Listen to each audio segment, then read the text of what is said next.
네, 7월 8일 장윤선의 취재 편의점 시작하겠습니다. 화요일 아침에는 특검이 진행되는 동안 저희들이 3특검 수사지휘부를 매주 여러분들께 선사해드리려고 합니다. 왜냐하면 세 특검이 동시다발로 돌아가기 때문에 정신없거든요. 그래서 한 특검마다 따박따박 구체적으로 지금 현재 쟁점이 무엇이고 어떤 점을 주의해서 보셔야 되는지 전문가 두 분입니다. 전직 검사들 저희들이 모셔서 말씀을 좀 듣는 코너를 마련했습니다. 자, 오늘도 이규원 조국혁신당 전략위원장 그리고 오선희 변호사님 두 분 나오셨습니다. 어서 오십시오. 네, 반갑습니다. 네, 반갑습니다. 예.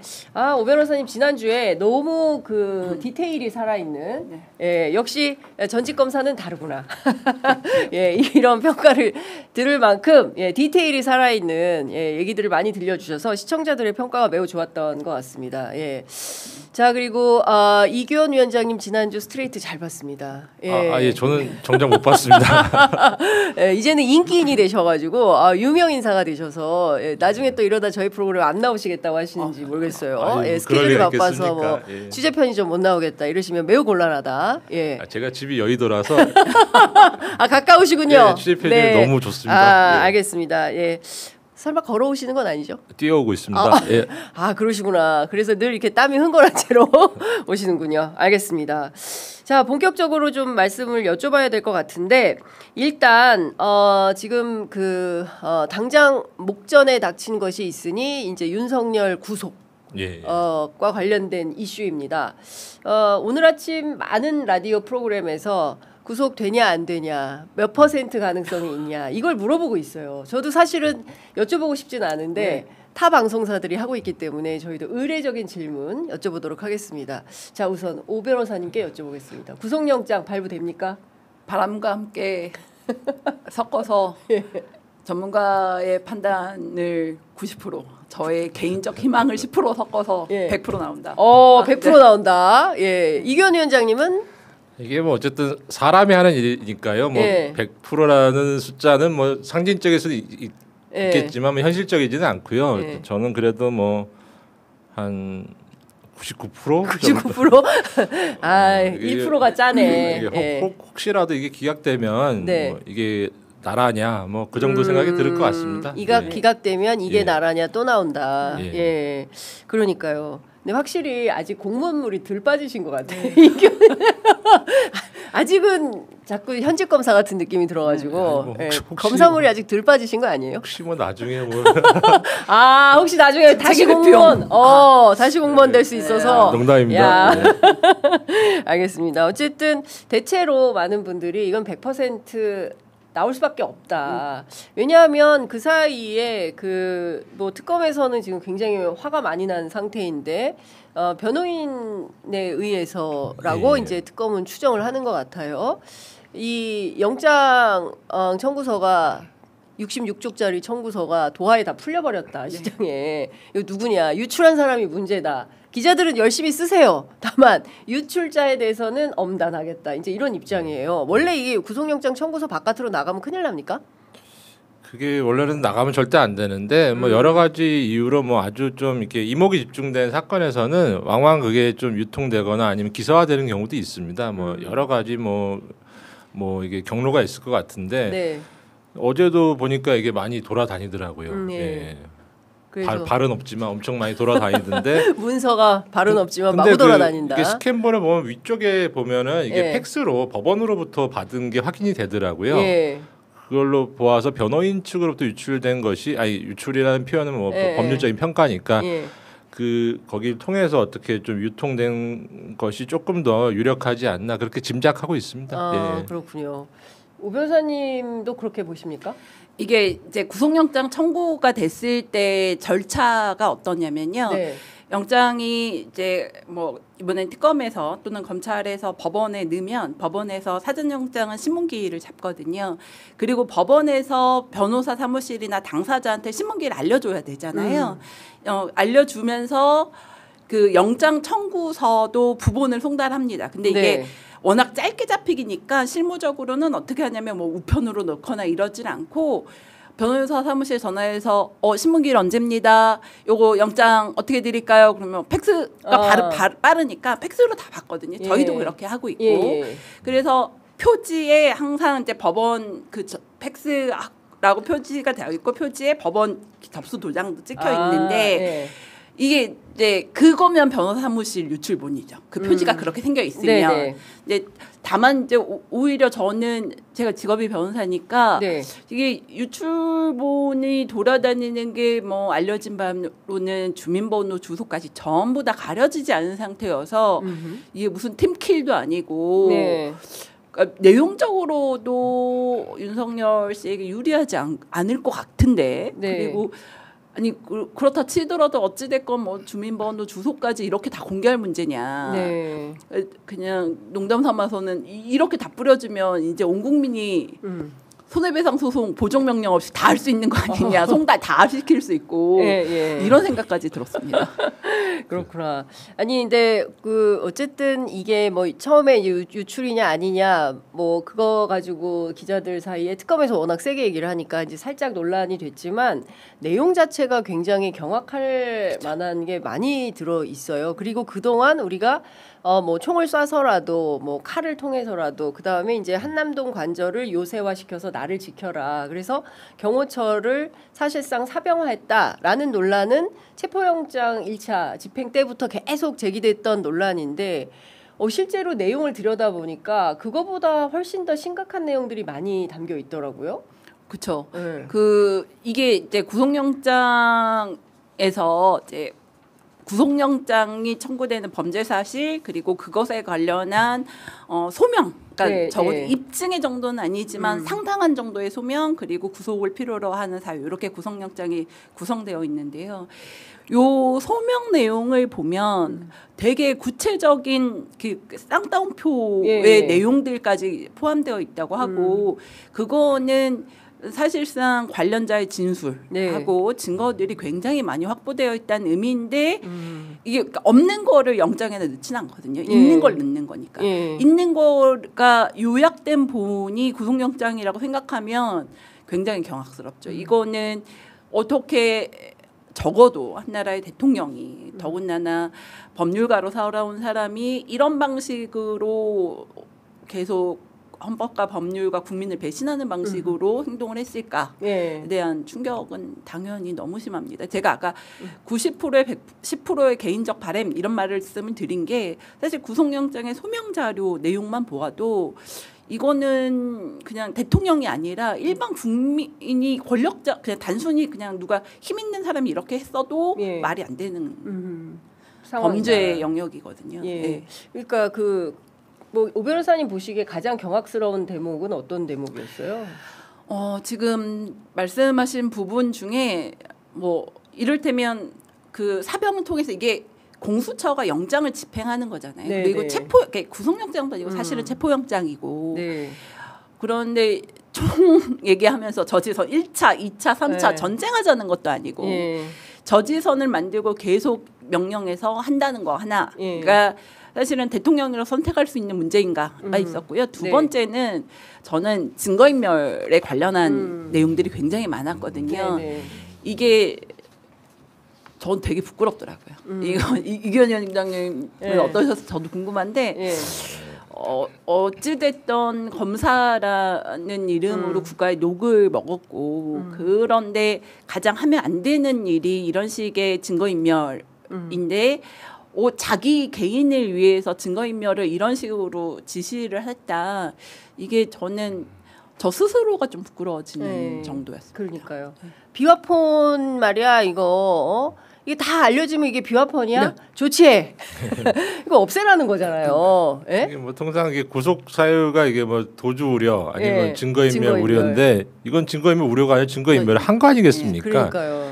다들 뭐 이렇게 영장 지시를 해버린 거 아니에요? 발부 확률이 이렇게 뭐 거의 뭐 100%나 근접하게 다들 예측하는 이유가 이미 증거인멸을 한 것입니다. 뭐 사안 자체도 뭐 대단히 중요한 것이고. 대한민국에서 이거보다 더 중요한 사안을 찾기가 어렵거든요. 그렇죠. 그러니까 근데 지금 생각해도 참 이게 겁도 없다라는 생각이 좀 드는 게 21세기 대한민국에서 이 내란이 먹힐 거다라고 이 어떻게 이렇게 심각한 오판을 할 수가 있을까? 평범한 사람들은 감히 그러니까 정치인들 뭐 저희 이렇게 뭐 많이 취재해봐도 이거 완전히 불가능의 영역이거든요. 근데 진짜 과감하다 윤이라는 사람은. 그런 측면도 있고 어떻게 보면 네. 되게 좀 유치한 부분도 있더라고요. 예를 들면 뭐 그렇게 얘기하지 않습니까? 경찰은 걔네 총도 못 쏜다. 보여줘. 그러니까 총은 경호처가 잘 잘 쏜다. 쏜다. 그래서 뭐 보여줘. 네. 그런 발상 자체가 예. 어떻게 보면 전체 경찰 조직에 대한 뭐 약간 모욕일 수도 있고 예, 참 신기하다 그런 생각을 했습니다. 아니 근데 어떻게 이렇게 반말을 많이 하는지. 야 들여보내지 말라니까. 어? 너 경호처장한테 얘기 안 했어? 내 얘기 전달 안 했어? 어? 그다음에 이제 일 정문이 뚫리니까 그 박종준 전 차장한테 철문이 왜 이렇게 쉽게 개방이 되냐? 막 이제 이런 얘기를 한 거예요. 그리고 더 아까 말씀하신 대로 경찰은 니들이 총기 가지고 있는 것만 보여주기만 해도 두려워할 거야. 총을 좀 보여줘. 뭐 이런 얘기. 그다음에 이제 경호차장 김성훈 경호차장이 통신 출신이잖아요. 그러니까 소위 얘기하는 경호처의 엘리트 코스가 아니란 말이에요. 그래서 이 사람이 경호차장이 된 것도 상당한 의문이다라는 게 이제 경호 전문가들의 판단인 건데. 그렇죠. 경호차장한테 야 네가 통신 잘한다며. 지워! 막 이런 거를 막 시킨 거예요. 그러니까 사실은 이 지시를 받은 사람들도 당시에 상당한 자괴감이 있었을 것 같다. 그래서 이 윤석열 변호인단이 나가자마자 김성훈 너마저도 다 사실대로 얘기한 거 아닌가. 그러니까 조사 받을 때 태도가 바뀌었다는 거잖아요. 진술도 바뀌고 윤석열의 변호인이 나가자마자 저는 이 대목도 좀 이해하기가 어렵거든요. 이게 이제 또 변호사 업계 얘기를 하면 제가 만약에 A라는 피의자를 변호를 하고 있으면 네. 저희 쪽에 유리한 참고인이 있어요. 근데 이 참고인이 우리한테 되게 유리하게 말을 해주겠다고 말을 했는데 네. 약속을 했는데 어디 가서 뒤통수를 칠지 아닐지 무섭잖아요. 네. 그러면 우리 A라는 피의자가 참고인을 혼자 수사기관에 들여보내기는 까리한데 이러면 네. 저한테 변호사님이 같이 가서 옆에서 말 잘하는지 한번 쳐다봐 주세요. 감시죠, 사실은. 감시를 옆에서 예. 이게 참고인의 변호인으로 들어가지만 사실상 피의자를 위한 감시용을 붙이려고 하죠. 그러면 이제 저는 제가 가면 유리한 진술도 다 망합니다. 저는 못 가고 다른 분을 붙여주세요. 형식적으로 외형상이라도 뭐 이렇게 말을 하겠죠. 근데 이게 지금 어느 상황이냐면 윤석열 씨의 변호인이 참고인들 진술에 붙는단 말이에요. 그러면 이제 1포인트로 이렇게 딱 선임계 내고 같이 따라 들어가면 이 사람을 위한 진술을 도울 거냐, 이 사람들의 이익을 위해서. 그게 아니라 윤석열의 변호인 들어간다는 거는 어떤 의미냐면 윤석열을 위해서 잘 말하나 이걸 보러 들어가는 거나 마찬가지고. 그러면 참고인으로 들어간 당사자들은 윤석열의 변호인이 옆에 앉아 있는데 이 윤석열이 옆에서 같이 손잡고 있는 거나 마찬가지잖아요. 완전히 인질로 잡혀 있는 거 아닙니까? 그러면 뭐 이거 자체가 저는 뭐 너무너무 특검한테 오히려 자신감을 심어주는 계기라고 생각을 하고, 반대로는 윤석열 씨가 지금 상황에 대해서 심각하게 느끼고 있다는 증거라고 생각하는 게 제가 아까 약간 농담처럼 말했지만 저는 참고인 들어갈 때 저를 같이 우리 같은 변호인 안 되고 다른 사람을 붙이는 거지 우리 같이 들어가면 너무 이상하잖아 이렇게 말씀드리거든요. 그런데 이건 이렇게 하고 있다는 건 정말로 감시할 필요성이 있었다. 소리 기도해서 김성호 차장이 뭐 이렇게 윤석열 변호인 나갔을 때 그 틈에 잽싸게 좀 진술을 정리했다. 이거는 굉장히 상징적인 장면입니다. 굉장히 상징적인 장면이고 이게 강희구 실장 입장도 마찬가지예요. 이 강희구 실장 때도 윤석열 변호인이 따라 들어갔는데 그때 강희구 실장이 유리하게 진술을 바꿨다는 거잖아요. 그렇죠. 이게 구속영장의 결정적 장면이거든요. 이게 증거 인멸하고 참고인들 진술을 옥매기 위한 윤석열의 노력으로 평가가 될 수밖에 없어요. 그래서 오히려 구속영장이 나올 가능성이 훨씬 높아졌다 이렇게 생각이 듭니다. 어떻게 보세요? 일단 오 여사님께서 잘 설명해 주셨는데 이제 왕왕 실제로 그런 좀 감시용 변호사들이 입회하는 경우가 많습니다. 검찰 조사에 저도 수사에. 뭐 그래서 예전에 뭐 근무할 때 보면은 이게 되게 노골적으로 티가 나거든요. 그래서 그때는 이렇게 변호인의 입회를 보통 이게 검사가 조사 시작할 때 불어를 찍는데 불어를 찍어버리기도 하고. 변호사 나가세요. 나가세요. 그러면 되게 그 조사 받는 분이 좋아합니다. 그럼 이제 자기도 사실대로 잘 말할 솔직하게 좀 털어놓으면 사실은 마음이 편해지거든요. 이 경우도 보면은 이게 윤석열이 예를 들어서 뭐 혼자 들어가면 부담스럽잖아. 내가 좋은 변호인 하나 소개해줄게라고 얘기하면 그걸 어떻게 거절하겠습니까? 근데 들어와가지고는 사실상 감시자의 역할을 하고 있는 것이죠. 그러니까요. 그러니까 사실은 강의구나. 그러니까 소위 얘기하는 윤석열의 최측근으로 알려진 사람들이 일종의 이제 감시자와 인질 관계로 있었던 거구나. 근데 저희 정치권에서는 강의구 부속실장 같은 경우에는 완전 최측근으로 그래서 아하면 아소리까지 무슨 생각인지를 알아맞추는 정도의 관계다. 그래서 엄청나게 관계가 좋은 걸로 알려져 있었는데 검찰 조사 과정에서 보니까 완전히 인질처럼 있었던 거네라는 생각이 드는 정도인 거예요. 그러니까 이게 지금 다 같이 지금 구속돼서 몇 년을 살지 모르는 상황에 돌입하니까 일종의 이제 죄수의 딜레마가 발동되고 있는 거 아니냐. 좀 각자 도생의 길을 이제 가는 거죠. 보면 사실은 그 윤석열 관련해서는 이게 키맨이 몇 명 있습니다. 그 측근, 최측근도 있지 않습니까? 검찰총장 시절에도 그 부속실에 있었던 분들. 지금 뭐 강의구 실장 얘기도 나왔지만 또 좀 젊은 제 또래 한 명 또 있습니다. 김모 수사관이라고 또 있습니다. 뭐 그런 분들이 사실상 뭐 다 알고 있는 거죠. 그런 분들이 이제 특검 수사에 어느 정도 협조하느냐에 따라서 수사의 좀 품질이 많이 달라질 수 있다. 좀 그렇게 생각합니다. 그러면 이 사람들이 지금 뭐 그 구속영장 청구서에도 상당히 이제 충격적인 내용이 많이 나와 있지만 이를테면 내일 이제 구속영장이 나온다, 발부가 된다. 그래서 구속이 된다. 그러면 그 이후에 나올 얘기들은 더 많아질 수도 있겠네요. 일단 그리고 이 영장 청구서를 저도 뭐 접해 봤는데 어제 보니까 이게 좀 근래에 드물게 굉장히 좀 뭐랄까 탄탄하다고 할까요? 요새 검사들이 쓰는 영장들 보면은 좀 기교가 많이 들어가 있는데 이 건은 군더더기가 없어요? 기교가 별로 없는데도 이게 힘이 있어요. 그냥 설득력이 있고 쭉 밀고 가는 힘이 좀 느껴지거든요. 예전에 이제 오랜만에 보니 약간 정통파 영장 약간 그런 인상이었어요. 정통파 영장.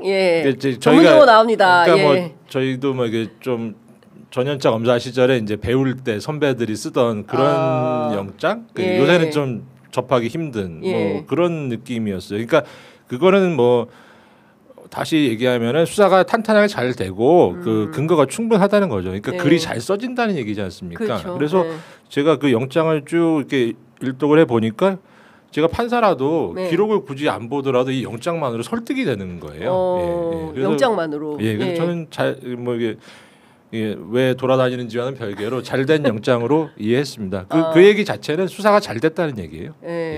저희 기자들도 취재할 때 취재를 많이 해놓으면. 그러니까 수사를 잘 해놓으면 뭐 이게 영장이 잘 써지는 것처럼 취재를 많이 해놓으면 기사가 그냥 써지거든요.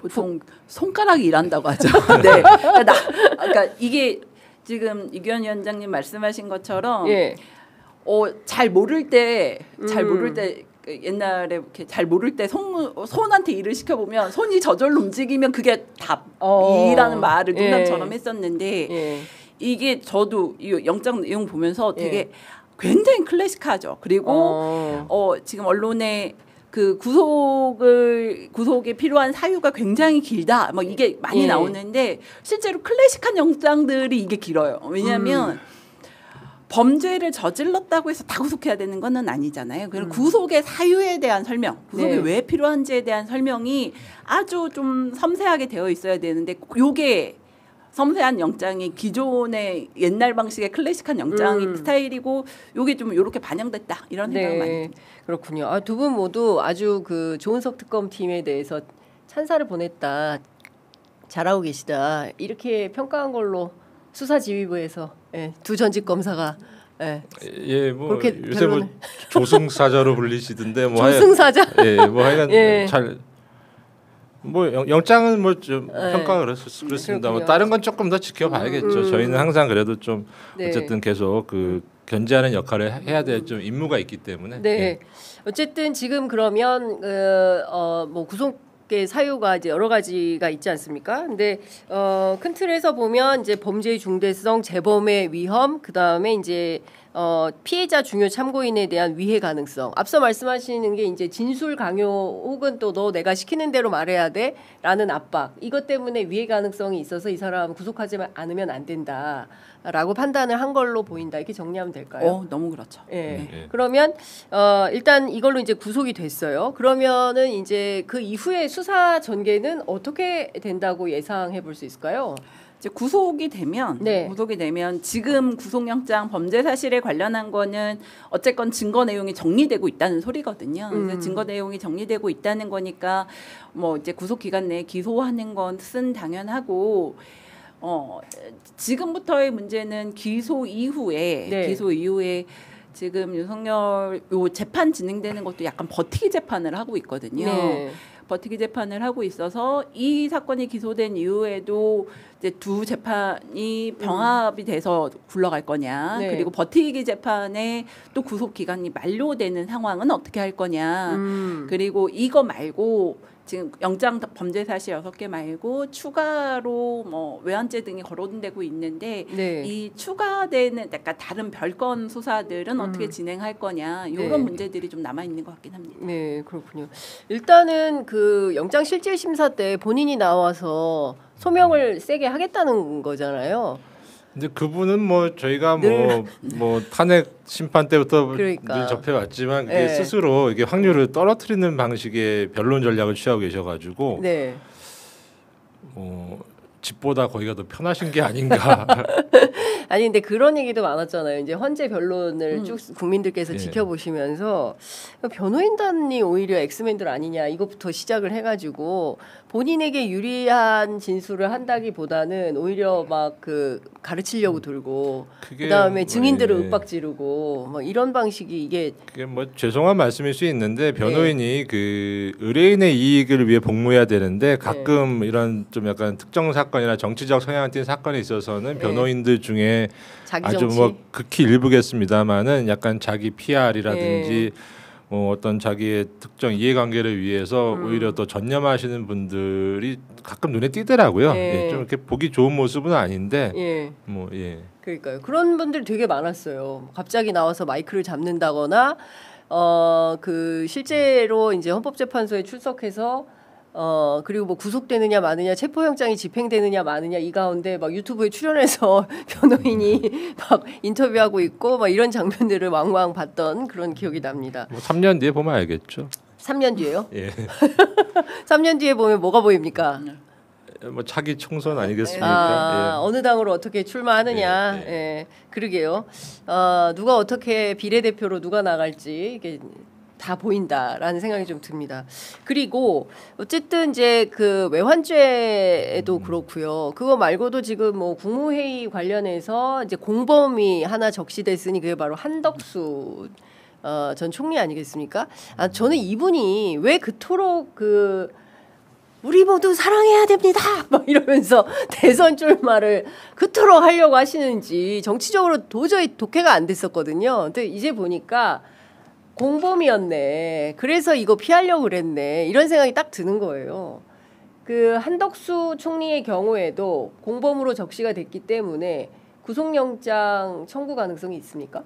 저는 이것도 또 이것 또한 이것 또한 네. 99.998 같은 느낌입니다. 네. 99.998 같은 느낌이고요. 그것은 왜냐하면 이게 이제 그냥 다른 국무위원 장관이 아니고 총리이고요. 네. 이제 총리인 상황에서 이 계엄의 엄중한 상황에서 이거를 본인이 이제까지 뭐 이렇게 국회나 이런 데 나와서 증언할 때 나는 그냥 반대했어요. 막 이렇게만 말을 했으나 문서를 국무회의 문서를 사실은 사후 조작한 거죠. 네. 사후 조작을 했고 영장에 들어있지만 근데 이게 사후 조작이라고 해도 어쨌건 문서로 완성이 됐잖아요. 그렇죠. 근데 그 문서를 다시 그렇죠. 자기한테 이익 계산하다가 예. 계산기 돌리다 이거 나 발목 걸리겠네 이렇게 해서 파기한 거거든요.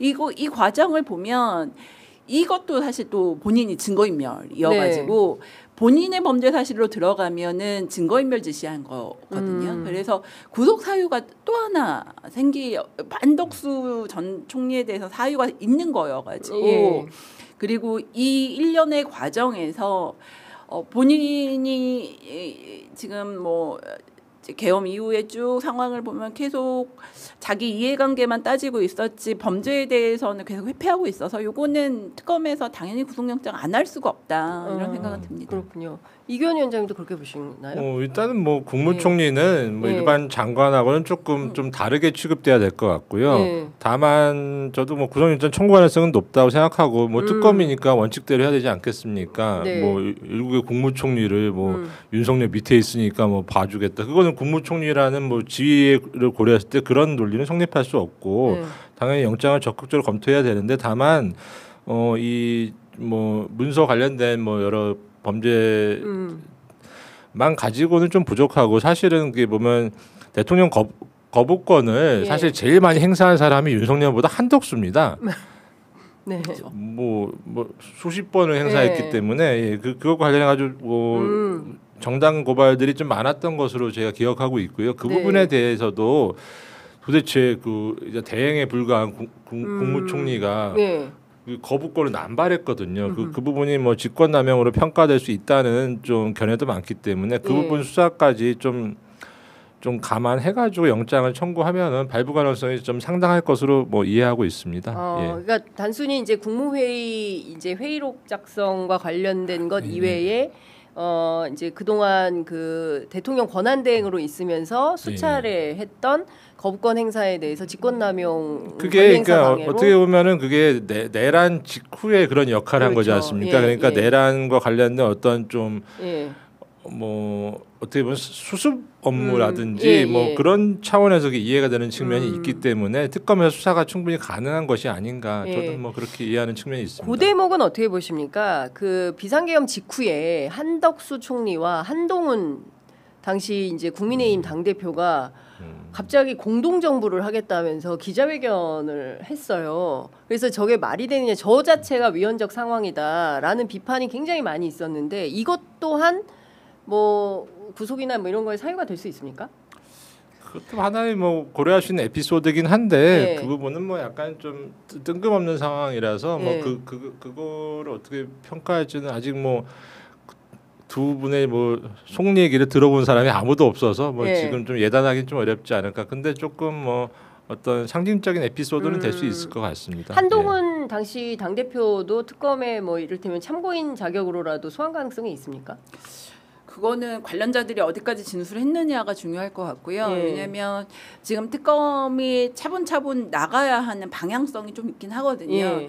왜냐하면 지금 이제 윤석열 씨 구속이 된다고 하면 아까 유기현 위원장님 말한 그 최측근에 대한 신병, 그러니까 뭐 한덕수 포함해서 나머지 최측근들이 어떤 역할들을 수행했는가를 이제 공범으로서 한 단계 한 단계 공범을 확장해가는 과정이 선행될 수밖에 없어서 지금까지 나온 뭐 보도되거나 확인된 자료로는 이제 한동훈 전 대표가 요 공범으로서 어떤 역할을 했는가가 진술이 어디 뭐 이렇게 많아 보이지는 않아서 순서가 불러간다고 한다고 순서가 앞쪽은 절대 아닐 것 같거든요. 근데 그런 측면에서는 조금 여기 그 부분은 지켜봐야 될 것 같다 이런 생각은 듭니다. 뭐 심지어 뭐 지금 가동하고 있는 내란 특검도 거부권 행사했지 않습니까? 그렇죠. 그 한덕수. 저는 내란 특검 거부한 이유는 너무 명징해진 것 같아요. 그러니까 자기가 수사 대상이 될까봐 피하는 거다라고 저희들이 이제 취재해서 많은 언론에 얘기를 했었는데 이거를 이제 특검이 확인을 해준 뭐 이런 상황이 아닌가라는 생각이 좀 들고요. 실제로 당시에 이 비상계엄 해제 결의를 해야 되는데 의결을 해야 되는데 추경호 원내대표를 필두로 해서 국민의힘 의원들 막 안 들어오고 이랬잖아요. 그 추경호 원내대표도 수사 대상 아닌가요? 수사 대상 뭐 아직 안 제대로 불러- 수사를 받아야 네. 되고 뭐 그럴 것 같다는 견해가 우세한 것 같습니다. 예. 부를까요? 조만간? 다녀오셔야 되지 않겠습니까? 예. 특검에 좀 아는 사람 없어요? 좀 언제 부를 거야? 좀 물어봐 주신. 아니 좀 제법 있긴 하던데 제가 네. 바빠서 안부 전화를 못했습니다. 예. 아 검사들 사이에서는 안부 전화로 통하는군요. 예, 마치 그 새벽 3시에 이 사람들이 뭐 안부 전화했다, 뭐 군인들이 안부 전화했다 이런 것처럼. 예, 예. 아 그렇군요. 어쨌든 지금 그날 계엄과 그 이튿날 그리고 더 중요한 것은 삼청동 그 안감회동 아니겠습니까? 이제 그 자리에 이제 불러갔던 사람들이 지금 다 조사 대상인 거고 한 번씩 다 갔다 온 거 아닙니까? 김주현 수석을 필두로 해서 그 안가는 네. 사실은 이 계엄과 내란의 상황에서 아까 제 키맨들, 그러니까 한덕수 전 총리가 이제 공범으로 기재돼 있으니까 뭐 이제 다음 타자는 정해진 셈이고요. 예. 타자들을 줄 쭉 세우면 측근들일 텐데 네. 안가도 사실은 측근들이고 이 사건의 기획과 수습에 어떤 역할을 했는지 안가에 참석한 사람들이 네. 왜냐면 이게 요 국무 그 12월 그 초반의 상황들을 이렇게 들여다보면 필요 없는 사람과 필요 있는 사람을 아주 엄중하게 구분해서 불러들이거든요. 그러면 안가회동은 분명히 윤석열 씨가 이 사람들이 필요하고 어떤 역할과 상황을 논의하고 진행하기 위해서 부른 거기 때문에 아하. 이분들은 한덕수 전 총리를 그러니까 이제 다음 타자가 세워졌으니까 네. 그 다음 타자로 쭉쭉 뭐 강은구 네. 실장부터 시작해 쭉 세울 수밖에 없죠. 어. 9명 추려서 세워야 되는 상황이라고 하는데 우리 야구한다고 생각하면 예. 다음 순서 거죠. 예, 그러니까 그 다음 타자는 이제 삼청동 안가회동 팀이다.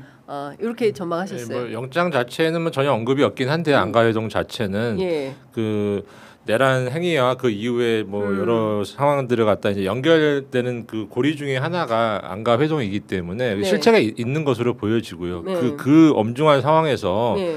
단순히 간만에 뭐 한번 얼굴 보자고 연말이니까 한번 만났다. 만나는. 예, 그건 뭐 예. 특검이 잘 밝힐 것으로 기대하고 있습니다. 예. 근데 이 안가회동에 그러니까 사실은 저는 이게 굉장히 중요한데 여기에 배후가 누구였을까? 이 자리에 4명만 있을까? 이제 사실은 법률비서관도 참석을 했었다는 것이잖아요. 뭐 그 자리 보면 어쨌든 좌장 격은 민정수석 아니겠습니까? 뭐 김주현 수석이 좌장이었고 그게 좌장이, 최근에 예. 나온 보도에 따르면은 그 법무비서관인가요? 한정화 전 검사가 그렇죠, 거기 또 갔다는 얘기가 있는데 예. 그분 말씀은 회의를 느껴서 뭐 사직의 사직을 의사를 하려고. 표명하기 위해서 안가로 예. 찾아갔다라고 하는데 그 부분도 뭐 잘 이치에는 안 맞는 얘기 같거든요. 예. 그러니까요.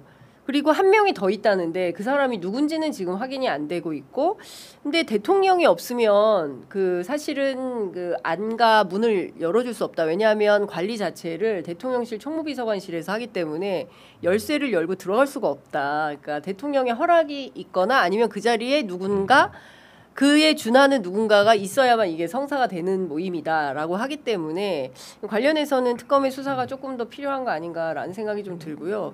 지금까지는 나오지 않았지만 뭐 외환죄에 대해서 확실히 수사에 각을 세우는 느낌인데 특검에 혹시 좀 알아보셨습니까? 뭘 이렇게 취하려고 하는지? 제가 사실은 저도 아는 사람이 있긴 한데 당연히 있는데 안부 전화를 못 하셨군요. 예. 있는 게 아니라 많겠죠. 많겠죠.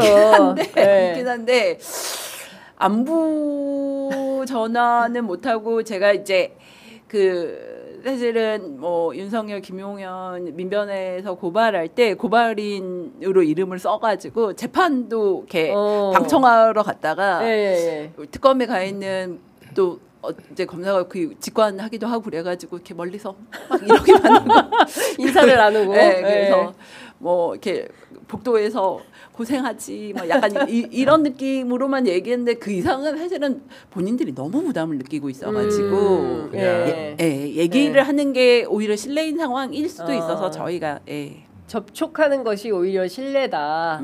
그래서 접촉하지 않는 편이 낫겠다. 네. 그러면 안 돼요. 취재 편의점 애청자들을 위해서 다소 접촉을 좀 하셔가지고 어떻게 되는지 얘기를 좀 해주셔야 됩니다. 어떻게 잘 흘러가는지 우리가 수사 지휘를 해야 되기 때문에.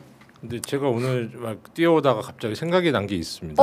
예. 외환죄 관련된 부분인데 사실 외환죄 관련해서 지금 특검이 열심히 수사를 이제 하고 있는 것으로 보여지긴 하는데 외환죄 자체가 핸디캡이 있거든요. 그러니까 외환 유치라든지 여적죄라든지 여러 그 외환죄 로 이렇게 분류되는 죄들이 대부분 그 요건으로 요구하고 있는 것이 적국과의 통모거든요. 그렇죠. 적국이라는 건 북한이겠죠. 북한과의 통모가 입증이 돼야지만 그 외환죄로 처벌이 가능한데 이게 일방적 구애였지 않습니까? 뭐 적어도 현재까지 뭐 드러난 상황으로는 그렇기 때문에 그러면 그게 남는 게 일반 이적죄밖에 없거든요. 일반 이적죄는 그 외환죄 중에 가장 그 저도의 그 처벌 규정이기 때문에 그래서 제가 갑자기 오늘 띄우다 생각이 난 게 이 상황을 갖다가 다른 죄로 의유를 하면은 이게 좀 엄하게 처벌이 가능할 수 있겠다라는 생각이 들었습니다. 조금 그냥 법률적 견해니까 혹시라도 오해 없이 들어주셨으면 좋겠는데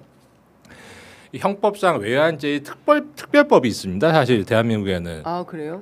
국가보안법입니다. 국가보안법. 그 국가보안법에도 그게 뭐 반국가 단체에 대해서 어떻게 한 사람들에 대해서 다양한 처벌 규정 그리고 굉장히 강력한 처벌 규정이 많이 있거든요. 반국가 단체의 대표가 뭐겠습니까? 북한 아니겠습니까? 근데 일반 형법상의 외환죄와 다른 점이 국가보안법에서는 반국가 단체에 대한 자진 지원을 처벌하는 규정이 있습니다. 자진 지원. 네, 자진 지원이라고 하거든요. 자진 지원 같은 경우에는 그러니까 죄송합니다. 전화가 왔네. 자진 지원이라는 게 어떤 의미인 건가요? 아까 말한 편면적 구애죠. 편면적 구애. 편면적 구애. 한쪽에서 일방적으로. 제가 저요. 나는 너를 도울 수 있어. 뭐 말씀 그대로 그 자진 지원은 그러니까 그 자진 지원의 경우에는 그 형법상 외환죄와 동일한 형으로 처벌하도록 제 기억에는 그렇거든요. 그러면 그거를 외환죄로 하지 말고 그냥 국가보안법상의 자진 지원으로 그리고 사실은 내란 행위보다 더 반국가적인 행위가 어디 있겠습니까? 그래서 그게 꼭 그 국가보안법은 뭐 이쪽 진영에만 적용한다 뭐 그런 좀 선입견을 버리고 윤석열에 대해서도 윤석열의 국가보안법을 적용해서 자진 지원으로 처벌하면 참 좋고 좋겠다. 국가보안법이 더 좋은 게 뭐가 있냐면요. 신고하면 상금을 줍니다. 특검에 이 사실을 신고하면 상금을 주고 또 이게 이기현 위원장 상금 받으려고 지금 내란 과정에서 이게 혹시라도 그 내란 행위자들의 이른바 군자금이 발견되면 그게 압수가 되면 보로금도 줍니다. 보로금도 줘요. 또 디테일에 강하시네. 그렇게 생각할 수도 있지 않나 조금. 어제 저희 프로그램에 출연한 국방위의 부승찬 의원은 그 군형법상 불법 전투 개시죄가 있다. 왜냐하면 일방적으로 평양에 무인기를 5번이나 계속 보냈기 때문에 이것은 불법 전투 개시에 해당하므로 불법 전투 개시죄로 하면 아무것도 없다. 사형밖에 없다. 그래서 이 법으로 의율해서 처벌해야 된다. 이렇게 주장을 하기도 다만 했습니다. 지금 뭐 조은석 특검이 조금 군형법의 적용에 대해서는 조금 신중한 모습을 보이고 있기 때문에 좀 뭐 안보 수사대에서 좀 파견을 받아가지고 자진 지원으로 한번 적극 수사를 하면 어떨까라는 조언을 드립니다.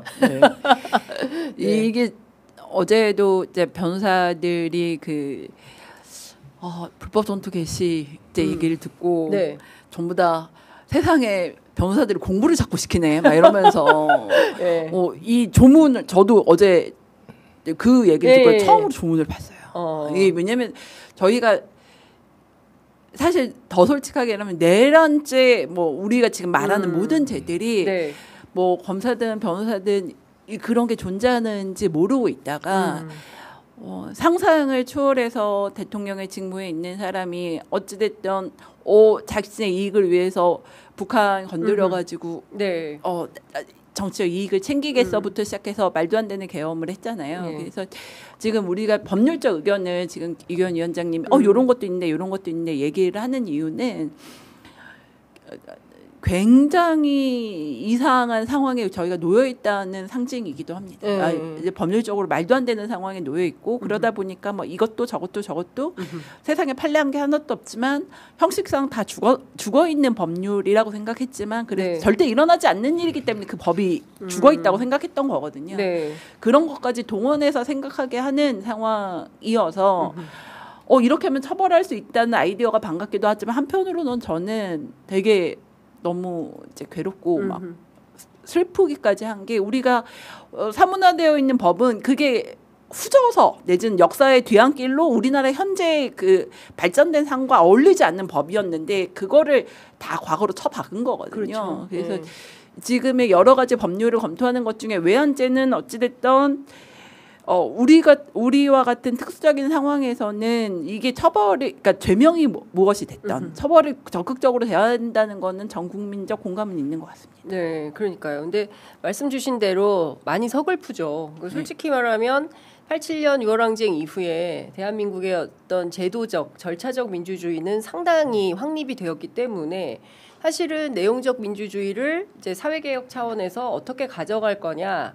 뭐 이런 걸로 막 가다가 갑자기 우리가 비상계엄을 45년을 만나가지고 이제 국가보안법까지 다시 얘기를 하게 되는 상황이 되는 거니까 이 자체는 진짜 온 국민이 학습하면 근데 대한민국 국민들 정말 대단하신 게 이걸 또 꾸준히 학습하십니다.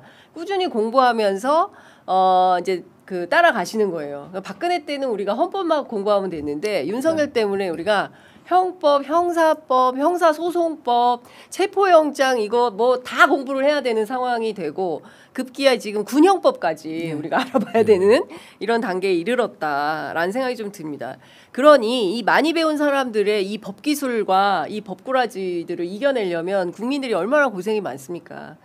답답하다는 생각이 좀 들고요. 아까 이제 9명의 그 타자들이 그 특검의 그 머릿속에 기획 속에는 이제 순서가 정해져 있을 거다 하셨는데 오늘 한겨레 단독 보니까 특검에서 이상민 전 행안부 장관한테 위증죄를 적용한다. 다음번은 이상민인가? 이런 생각이 좀 드네요. 이상민 장관 근데 이분은 돈다발이 더 궁금해요. 저는 그 도대체 무슨 돈인지. 그러니까 충분히 이상민 전 장관이 뭐 다음 수사 대상으로 검토가 될 수 있다고 보는 게 그 돈다발은 굉장히 자극적이긴 한데 사실 돈다발 자체를 문제 삼아서 뭐 처벌할 수는 없는 거 아니겠습니까? 전형적인 그 수사기관의 언론 플레이 소재이거든요. 기소는 할 수 없지만 그래서 피의사실 공표의 대상은 안 되지만 충분히 언론 플레이 대상은 될 수 있는 그렇죠. 뭐 그거를 갖다 못 끄집어냈다는 것 자체가 조금 우선순위로 검토되고 있는 것이 아닌가 뭐 그렇게 생각은 됩니다. 그러면 이상민 장관은 여러 가지로 걸쳐 있잖아요. 일단은 다 떠나서 40년직인가요? 뭐 고등학교 선후배 사이고 그리고 사실은 그 윤석열 정부의 2인자 그 어떤 일이 있어도 이 사람은 해임이 안 됐어요. 네? 그 이태원 참사 같은 그런 사태가 터지면 책임지고 물러나는 게 사실은 정치권의 도의이자 상례였는데 이분은 버텼거든요. 그리고 지금 이 순간도 근데 유일하게 이분은 또 휴대폰을 안 바꿨어요. 삼청동 안가 모임 그 4인방 가운데 셋은 다 휴대폰을 바꿨단 말이에요. 이제 이 자체로 증거인멸이다 이렇게 볼 수 있는데 이상민 장관은 또 휴대폰을 또 안 바꾸고. 그게 보면은 그 윤석열에 대한 구속영장을 보더라도 굉장히 보안성이 강한 뭐 앱도 쓰고 뭐 비아폰도 썼다고 하는데 그 뭐 다운파 안에 들은 말들이 너무 디테일해서. 남아 있는 게 아닌가. 그러니까 한쪽은 다 이거 안심하고 있지만 다른 쪽은 다 갖고 있다. 뭐 그렇게밖에 이해가 될 수 없는 좀 그런 상황들이 좀 엿보이는 것 같습니다. 영장 자체만 보더라도 좀 꼼꼼히 읽다 보면 그런 인상이 들거든요. 그러니까요. 근데 어쨌든 지금 그 조은석 특검에서는 순번으로 이상민 장관을 상당히 이 선순위에 두고 있는 걸로 보인다. 그러면 그 이제 삼청동 안가 모임을 하고. 그리고 이제 외환죄 관련해서 수사를 하고 그리고 내란 특검에서 사실은 이 대목을 조금 적극적으로 살펴봐야 되는데 요거 왜 안 보지라고 생각하시는 대목 있으실까요? 내란 특검. 지금은 저는 뭐 그 생각은 별로 잘 못했고요. 다만 지금 저의 가장 관심은 외환죄에 있었던 건 맞습니다. 왜냐하면 외환죄는 저희 이제 부모님 세대만 해도 전쟁을 겪었던 세대고 네. 세계에서 유례없는 상황을 이렇게 겪으면서 이게 전쟁의 상황이 지금 저희 외국에서도만 보고 있지만 그렇죠. 한 사람의 개인적 이익을 위해서 국민의 목숨을 던져버리는 상황이니까 네. 이거는 굉장히 엄중하다 이런 생각이 들고 오히려 그것 때문에 구속영장에서 빠진 게 아닌가 이런 생각도 들고요. 네. 이제 이것이야말로 이게 법률상 이렇게 전쟁을 일으키려고 뭐 포상금까지 줘가면서 했던 상황들에 대한 법률적 아주 냉정한 평가 그리고 이게 사실은 전무후무한 사건일 거여서 저의 관심은 일단은 외환죄를 잘 해결하자 이고 지금 특검의 이제 기간을 보면 뭐 삼청동 안가 사건도 그렇지만 이 국무위원들 그리고 네. 그 최측근 외환까지 가면 시간적으로는 거의 끝까지 가지 않을까 네. 이런 생각은 듭니다. 어제 MBC 단독 보도로 노상원 또 메모가 나왔잖아요. 네. 그의 동생이 변호사인데 이거를 카메라로 찍어둔 메모장이 압수수색되면서 다 나왔는데 이 내용도 되게 충격적이에요. 그 노상원에 대해서는 추가 구속도 됐거든요. 예, 그리고 그 부분이 아마 또 한 축일 겁니다. 중요 수사 대상의 한 축으로 보여지고 그 예. 부분은 어쨌든 간에 내란 준비를 장기간 한 거다. 하면서 예. 사람을 갖다 이제 동원하고 그러니까. 포섭하고 그런 활동들을 했기 때문에 필수적으로 돈이 있어야 되거든요. 예. 그 돈은 또 어디서 나온 돈인지 또 어떻게 그 돈이 사용되었는지 뭐 네. 그런 부분들도 주요 수사 대상이 될 수 있다고 보여지고요. 예.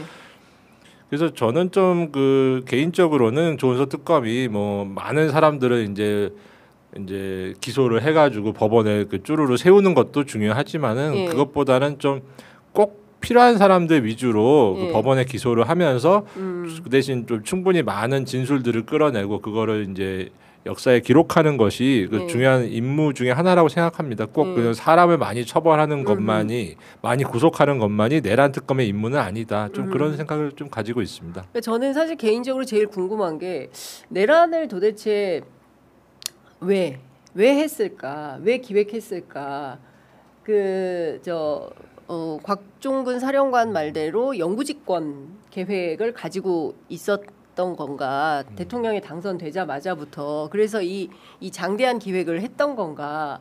말씀 주신 대로 노상원 수첩을 보면 너무 끔찍할이 많지 사람들을 많이 죽이려고 했었던 거 아니겠습니까? 예. 이규현 위원장도 아마 연평도 어느 부근에서 네 영연병원에 발견됐을 개연성이나 가능성 있는 거 아니겠습니까? 지금 상황을 보면 좌파 검사 뭐.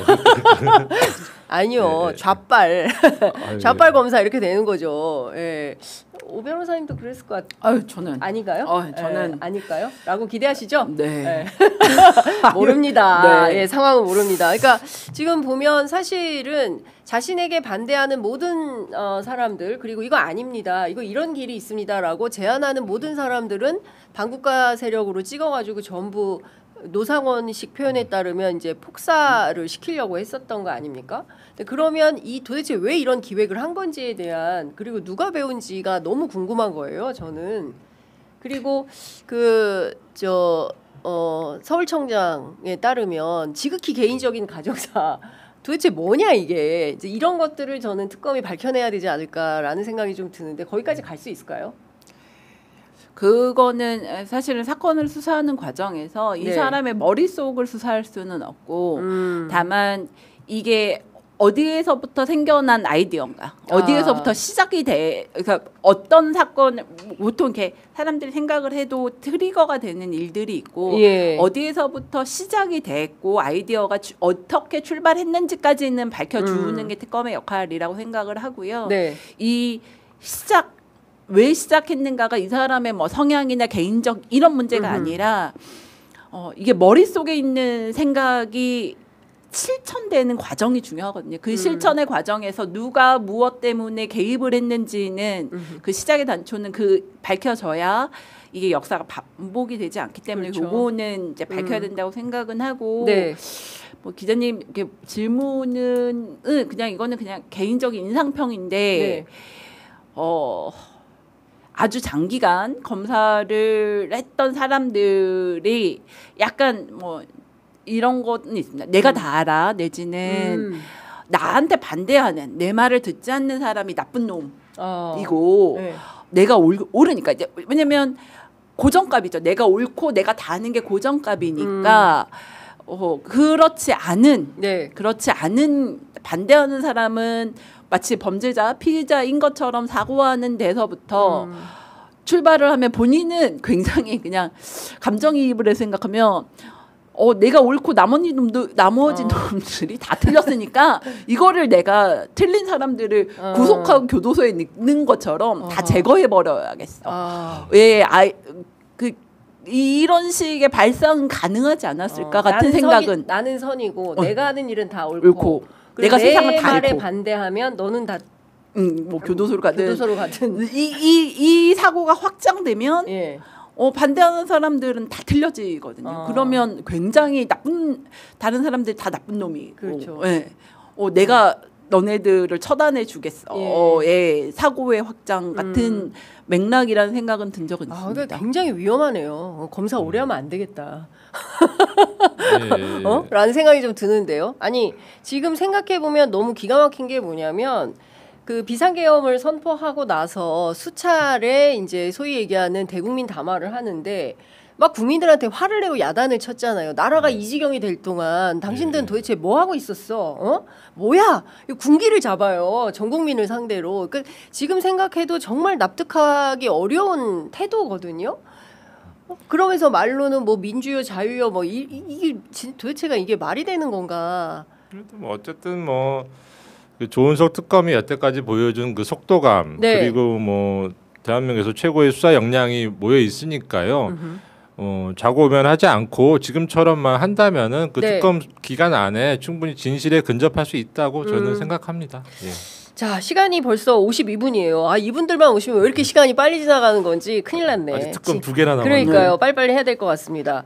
그 김건희 특검도 속도를 좀 내고 있는 것 같습니다. 근데 시작을 삼부 토건으로 해서 양평 고속도로. 그래서 지금 중요 관계자들에 대한 출금 조처가 있고 눈에 띄는 것은 원희룡 장관인 것 같아요.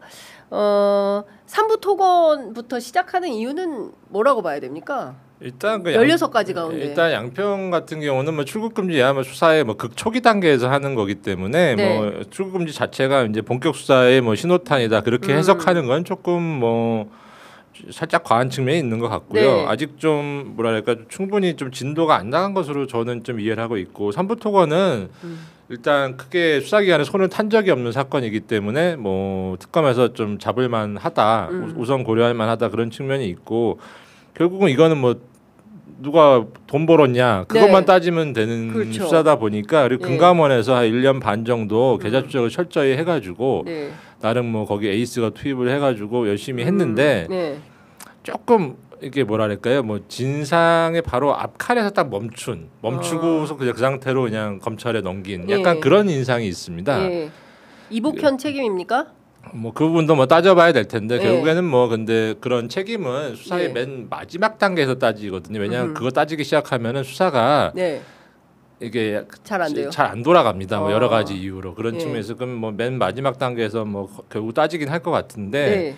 이게 약간 비유하자면 그렇습니다. 이게 금감원에서는 약간 다 그런 얘기를 하거든요. 뭐 이게 이런 계좌들이 뭐 이게 주가 조작에 동원된 것은 맞는 것 같다. 네. 근데 이게 실제 계좌인지 아니면 차명 계좌인지를 구분할 수 없기 때문에 근데 그거는 수사의 영역이라서 우리는 못하고 네. 검찰이 하세요. 막 네. 그런 건데 이게 좀 웃긴 얘기거든요. 사실은 금융실명법도 뭐 금감원 대상이지 않습니까? 네. 그런 차에 좀 웃긴 얘기인데 뭐 어떤 이유에서든지 이게 좀 금감원도 안다는 거죠. 이게 차명인지 실명인지 그러니까 좀 딱 보면 안다는 거죠. 비유입니다. 비유를 네. 하자면은 네. 어떤 뭐 여성분이 이렇게 네. 주가 조작을 하고서 왜 걸어가요. 네. 그래서 쫓아가가지고 네. 뭐 속되게 표현하면 네. 머리채는 잡았어. 근데 이거를 제끼지 않았다는 거거든요. 아. 이게 제껴야 이게 이 사람이 이제- 누군지를 아는데 예. 이게 머리채를 비유입니다. 네. 머리채를 잡은 상태에서 나는 이거는 못 하겠으니까 예. 이거는 검찰이 하세요. 그런 상태에서 이게 검찰로 넘어갔다 다시 특검으로 이첩된 그쵸. 그 사안이기 때문에 예. 특검에서 아마 좀 그 부분은 확인하기는 하나도 안 어렵다. 예, 그러니까 예. 금방 끝낼 수 있는 사건이다.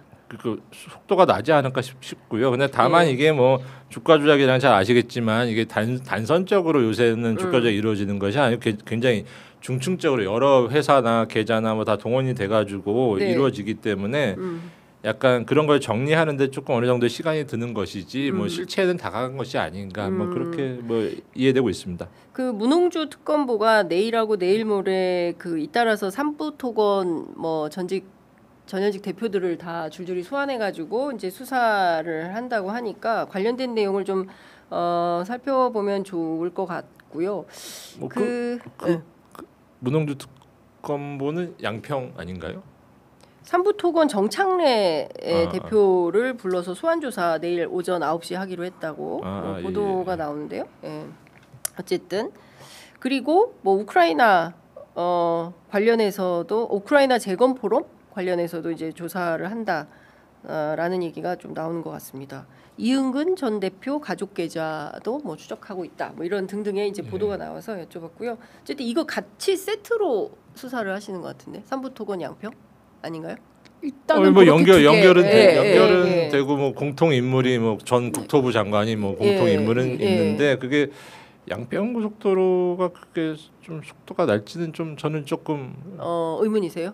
아니 이게 어쨌든 수사라는 게 어느 정도 궤도에 오르기까지는 적어도 최소한의 시간이 필요한 것인데 그게 원래 경기 남부청에서 수사하던 건인데 어느 정도 수준에서 특검으로 넘어가는지는 모르겠지만 양평도로가 오히려 저는 반대로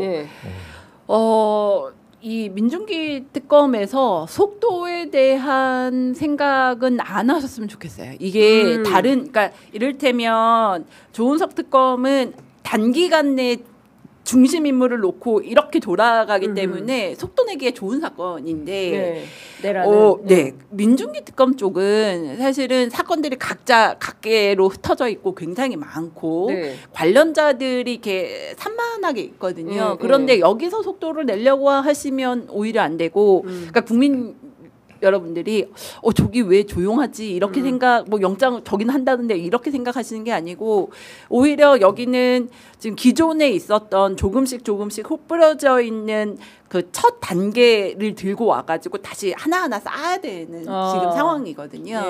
그래서 뭐 지금 소환 조사를 한다고 해서 내일 모레 누가 구속된다 이런 상황 일 수도 없고 그런 상황으로 가시지 않았으면 하는 또 바람도 있습니다. 오히려 더 하나하나 많이 쌓아서 한 단계 쌓고 또 쌓고 해서 뭐 9개 다 쌓아야 되는 건데 요거를 막 7개까지만 쌓으시면 안 되니까 이건 당연히 그렇게 하시겠지만 국민 여러분도 저기는 지금 계단 2개밖에 없어가지고 열심히 쌓고 있구나 이렇게 생각을 하고 기다려 주시는 게 맞지 않을까 이런 생각이 듭니다. 예, 적어도 그러니까 김건희 특검도 언젠가는 뭐 이름이 김건희 특검이니까 이제 소환을 하고 이제 신병을 검토해야 될 텐데요. 적어도 그러니까 영장 범죄 사실로 적시할 수 있는 거는 현재까지 수사 진도를 봤을 때는 뭐 도이치모터스 사건 그런 게 있을 것이고 그다음에 삼부토건 그리고 건진 관련된 뭐 이런 로비 의혹이라든지 그런 부분 정도를만 조금 거기는 이제 소환 조사의 정도 수준으로는 이제 수사가 진행됐다고 보여지고 증거도 확보됐다고 이해가 되기 때문에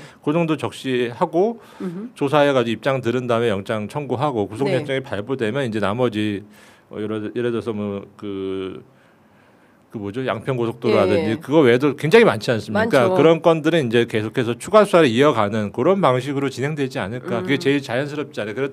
물론 그게 어느 정도 시간이 필요하긴 한데 그렇다고 해서 마냥 뭐 그래가지고 뭐 특검이 5개월 한다 그러면 이제 연장 한번 하고 해가지고 뭐 4개월째 뭐 김건희 소환하고 그거는 또 안 맞는 것 같아요. 그러니까 이번 주에 윤석열 구속이 되면 내주에는 김건희 소환이 이어져야 되는 거 아니냐라는 국민적 기대는 있는데 실제로 민중기 특검이 어떻게 임할지는 저희가 봐야 될 것 같고요. 지금 보면 그 건진 말씀하셨잖아요. 오늘 또 단독 보도 나온 게 뭐냐면. 건진이 통일교 측에 무슨 얘기를 했냐면 이철규 국민의힘 의원이 YTN 인수 방법을 알아볼 것이다. 드디어 찐윤 의원이 출현을 했습니다. 이렇게 되면 이철규 의원도 당연히 소환 조사를 해야 되겠죠? 당연히 소환 조사는 하는데 지금 이제 김건희 특검을 보면 스타트를 그러니까 초반에 16개 중에 뭐부터 스타트할 건가 사람들이 되게 관심이 많았고 지금 이규현 위원장님 말한 그 세 가지가 비교적 다른 사건보다 조금 증거가 많이 확보된 상태라고 해서 요 뭐 세 개 중에 하나 아니면 명태균 포함한 거 하나 뭐 요런 식의 언급들이 있었는데 지금 선택지를 보면 좀 다른 게 먼저 스타트는 됐고 그래서 지금 이제 시작은 오히려 원희룡 전 장관분이 정리가 좀 되면서 요 지금 말씀하신 부분이 조금 뒤로 갈 가능성은 있을 것 같습니다. 소환이 안 된다는기보다는 순서의 선택이 사람들이 예측하는 원희룡 먼저 부르고 그다음에 또 이철규 부르고 뭐 이런 식으로 한다는 거죠. 지금 이제 양평이랑 삼부토건이 막 분석하는 과정에서 이게 1번 타자가 될 거라고 별로 생각들을 안 했던 죄명이었는데 이게 선택된 이유는 분명히 좀 있을 거여가지고 그러면 요 두 개가 스타트가 됐으니까 원희룡 장관까지는 가야 뭐 나머지를 또 같이 가실 수 있지 않을까 이런 생각은 듭니다. 그러니까 지금 이제 건진과 관련해서도 뭐 사실은 뭐 통일교 문제도 있지만 또 하나는 또 우리가 이제 YTN을 거리로 놓고 본다면 유진의 문제도 또 들여다봐야 되고 요 대목은 또 국회 과방위에서 국정조사를 하겠다는 것이고 그리고 주가 조작만 하더라도 도이치 삼부토건 나왔는데 이것만 했을까? 딴 거는 없을까?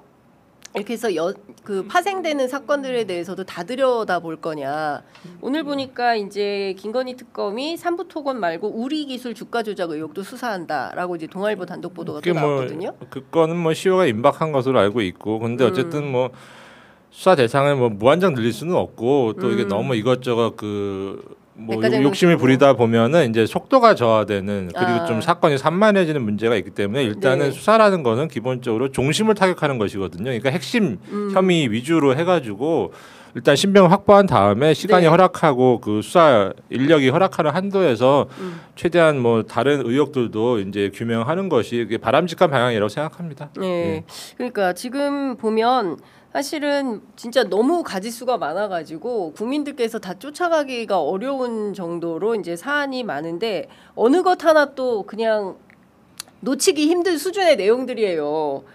그 이철규 의원 같은 사람이 나서가지고 건진하고 소통하면서 통일교 측에 YTN 인수하는데 한 4천억 드니까 준비하세요라고 만약에 했다라고 하면 그러면 이철규는 왜 여기 낀 거며 이게 말이 안 되지 않습니까? 일종의 이제 불법 로비의 정황이 보이는 거 아니겠습니까? 그러면 이것도 그냥 또 지나갈 수는 없는 거 아니에요? 그러니까 이런 생각이 뭐 특검이 뭐 기간 내에 뭐 최선을 다 하고 나머지는 다시 뭐 검찰이나 다른 수사기관으로 이첩을 해가지고 계속 수사를 이어가면 되기 때문에 모든 거를 다 해결해야 된다. 뭐 그것도 뭐 꼭 그런 약간 모범생 같은 강박관념일 수 있다고 생각합니다. 모범생 같은 강박관념. 저희 취재편이죠. 모범생들이 많이 보세요. 그러니까 참 그런 겁니다. 저희가 10시 3분인데 그래도 이 얘기는 꼭 해야 될 것 같아요. 그 최혜병 특검 관련해서 드디어 궁금했던 사람이 나왔어요. 임성근 사단장의 부인과 김건희 측근과 연락한 정황이 포착이 되었다. 누가 왜 임성근 거기에 보면 또 연결고리에 등장하는 사람이 있으니 이종호 BP 패밀리 멤버 아니겠습니까? 그 사실 이종호와 김건희는 뗄래야 뗄 수 없는 관계인 것이고 그리고 이종호 씨가 얘기했어요. 야, 내가 사표 내지 말라 그랬어. 내가 VIP한테 얘기해가지고 그 사표 내지 성근이 사표 내지 말라고 했어. 그리고 이제 조병로 경무관까지도 이렇게 연결되고 이게 또 마약하고도 연결이 다 되는 상황이에요. 그리고 공통 인물이 있으니 그것은 김건희다. 근데 이 사람을 언제 부를 거냐 이게 너무 궁금한 거죠. 오 변호사님 어떻게 보세요?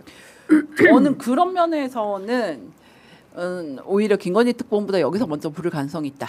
최혜병 특검이 왜냐하면 최혜병 특검이 약간 더 유리한 측면이 좀 있긴 합니다.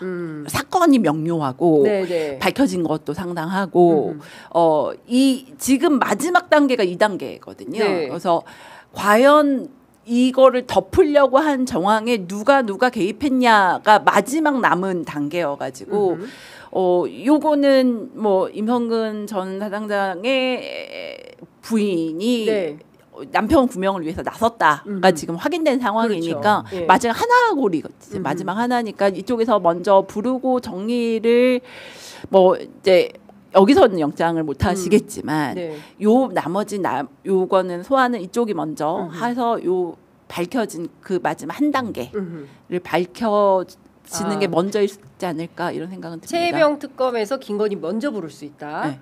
요 재밌는 포인트십니다. 그 우리 저기 이규현 위원장님은 어떻게 보세요? 이 사실은 그 의혹이 굉장히 많았잖아요. 뭘 갖다 줬을까? 그냥 갔을까? 그리고 저도의 첫 해 휴가 갔잖아요. 그때 이제 임성근 사단장이 주변에 있었다더라, 왔다 갔다더라. 근데 소문만 있고 그렇게 봤어요라는 사람은 있는데 그거를 확언해 주지는 않고 뭐 이런 상황이어서 굉장히 어려웠거든요. 확인하기가. 그러니까 뭔가 어쨌든 윤석열이 경로한 것은 뭐 실체가 있는 것으로 그렇죠. 보여지고 그러면 도대체 왜 누가 이게 그렇죠. 경로하게 만들었느냐 뭐 그게 사실은 뭐 쟁점일 텐데 기존에 뭐 이종호라든지 뭐 그를 둘러싼 뭐 아까 말씀한 조병로라든지 그게 약간 좀 그런 경로는 좀 뭔가 그냥 그럴까요? 인상으로 좀 난해해 보입니다. 그림이 좀 그림이 난해하다. 예, 그래서 뭔가 좀 이게 고개가 끄덕이지 않는 좀 정황들이 많았고 이종호라는 인물 자체가 좀 약간 좀 과장도 심하고 좀 약간 믿기 어려운 사람 아니겠습니까? 그런데 오히려 그 임성근의 처 보도가 오히려 훨씬 더 딱 떨어진다. 클리어하고 그냥 그럴 수 있겠다. 뭐 약간 그런 인상입니다. 뭐 제가 뭐 아직 사실관계가 모르겠지만. 그러면 임성근의 부인도 이제 소환 대상이 되겠네요. 불러서 확인해봐야 되겠네요. 그 부르는 거는 뭐 저희 지금 당장 얘기하기는 어렵지만 이 고리가 명확해 보이는 건 있어요. 그리고 지금 보도에 따르면 임성근 전 사단장의 배우자님이 요 원래 남편 일에 좀 잘 나서는 분으로도 알려져 있고 한 해병대 출신 관계자는 임 전 사단장의 부인이 평소에도 남편을 위해 적극적으로 나선다는 평가가 있었다. 이게 또 뭐 저는 잘 모르지만 이렇게 고위직 군대 사모님들 커넥션 뭐 이런 얘기들도 워낙 있는 터라 남편의 계급이 나의 계급이다. 뭐 이런 얘기가 있잖아요. 네, 그래서 그게 지금 아마 위기현 위원장님 저도 이게 훨씬 설득력이 있는 게 되게 심플한 관계거든요. 이렇게 따지면 심플하고 설득했겠는데 요 정도의 라인이니까 이 두 분 배우자 두 분 두 분은 뭐 소환되는 게 좀 정석 같은 생각은 드는 거죠. 네. 실제로 뭐 그런 뭐 이른바 구명 로비가 있었다 그러면 그렇게 복잡한 경로로 이루어질 가능성은 그게 높지 않습니다. 그게 그렇게 되면 그게 뭐 보안이 지켜질 리도 없고 설득력이 있을 리도 없고 경로할 리도 없겠죠. 그냥 트리거를 딱 건드린 것이지 뭐 이렇게 무슨 뭐 이렇게 이름도 다 기억 못하는 그런 경로로 이루어졌을까? 그건 어떻게 보면 약간 좀 약간 좀 의심스러운 언행을 한 사람들이 몇에다가 조금 언론에서 조금 계속 또 의심을 더하다 보니까 약간 산으로 간 게 아닌가 좀 그런 인상이 있습니다. 근데 이 사건도 정말 황당한 거거든요. 그러니까 중요한 것은 책임져야 될 그 지휘관이 끝까지 책임지지 않고 내 책임은 아니고 지금 이 순간에도 임성근 사단장은 자기 책임이 아니라고 주장을 하고 있는 거잖아요. 근데 지금 그러니까 임성근의 입을 통해서 뭐 진실을 규명할 수는 없고 오히려 어제 그 조사받은 김계환 사령관 고등학교 선배님이신데 그래요? 원래 강원도 사람들이 거짓말 못합니다. 그래요? 뻥은 좀 쳐도 뻥은 좀 쳐도. 근데 어제 이게 뭐 나오시는 거 보니까 얼굴이 조금 평안한 모습으로 이해가 돼서 조금 뭐 많이 털어놓고 오신 게 아닌가. 김계환 사령관이 그동안 뭐 진술 거부권 많이 썼는데 이번엔 진술 거부 안 했다는 거잖아요. 양복 입고 하셨잖아요. 군복이 아니라. 그렇기 때문에 조금 마음가짐도 달랐을 것 같습니다. 어쨌든 뭐 군복을 입으면은 어쨌든 그 복종 의무 뭐 그런 게 좀 오래 군인한 사람들은 좀 많이 남아 있는데 이제는 뭐 그냥 양복 입고 갔으니까 뭐. 있는 그대로 얘기하면 마음도 편하고 잠도 잘 오고 좋습니다.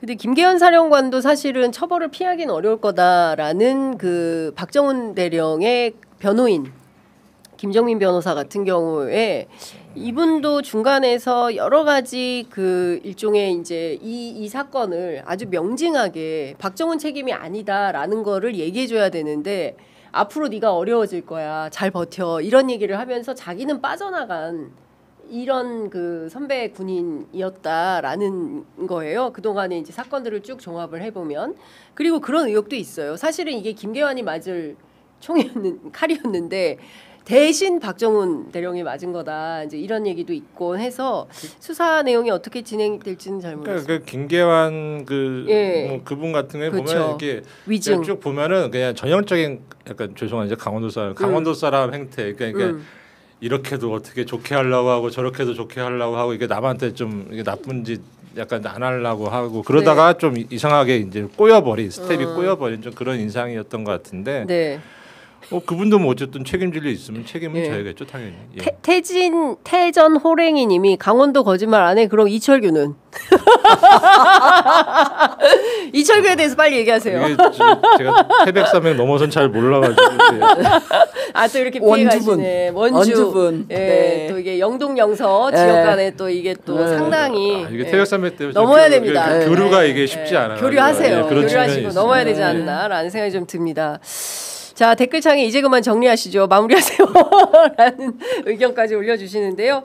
하여튼 어쨌든 지금 이제 돌아가는 상황을 저희가 다 꼼꼼하게 챙겨드리려고 하다 보니까 시간이 좀 많이 늦었는데요.